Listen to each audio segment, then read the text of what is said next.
Татар кызы матурлык бәйгесе түгел. Татар кызлары уңганлыкта, булганлыкта ярыша. Бәйге кызларның милли гырыф-гадәтләрне республикабызның тарихын ни дәрәҗәдә белүләрен ачыклый. Шул ук вакытта кызлар иҗади сәләтләрен һәм әлбәттә инде туган телебезне яхшы белүләрен дә күрсәтә. 10 районнан кыз катнашырга тиеш иде, но ниндидер сәбәпләр аркылы бүген инде 7 районнан безнең кызларыбыз катнашачак, якын тирә районнардан.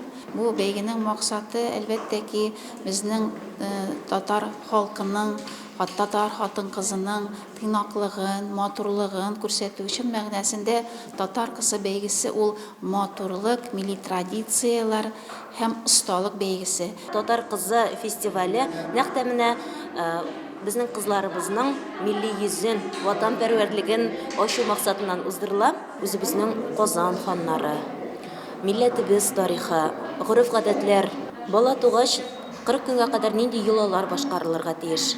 Шушы темаларга кагылышлы сораулар буенча без инде кызларыбызны сынаячакбыз. Мөслим районында татар теленең, татар гырыф-гадәтләренең сакланышы буенча без бик тырышабыз. Татар халкының гүзәл якларын өскә күтәреп, үзебезнең татарлыгыбыз белән гырурланып яшәйбез. Кызлар иңелек үзләре белән таныштырды, иҗади сәләтләрен күрсәтте. Конкурста катнашучылар биюгә оста булып чыкты һәм шигырьләр сөйләде. Дефиледан соң интеллектуаль сорауларга җавап бирделәр. Сораулар нигездә Татарстан тарихы, географиясе, күренекле шәхесләр һәм милли йолаларга кагылышлы иде. Татар кызы минем уйлавымча беренче чиратта үз ана телен камил белергә тиеш. Һәм инде ул ата-бабаларыбыздан килгән гореф-гадәтләрне барысын да белергә һәм инде шул ук вакытта замана белән бер рәттән атларга тиеш. Чөнки замана көннән-көн алга бара. Мин беренче тапкыр катнашам, мин модель булып эшлим. Мәскәү һәм Казан кибетләре өчен фотога төшкән. Мин дулкынланам, әз генә борчылам, әз генә куркам, ләкин миңа бик ошый.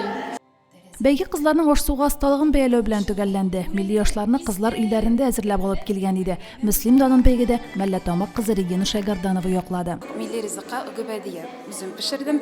Бу минем иң яраткан милли ризыкларымның берсе.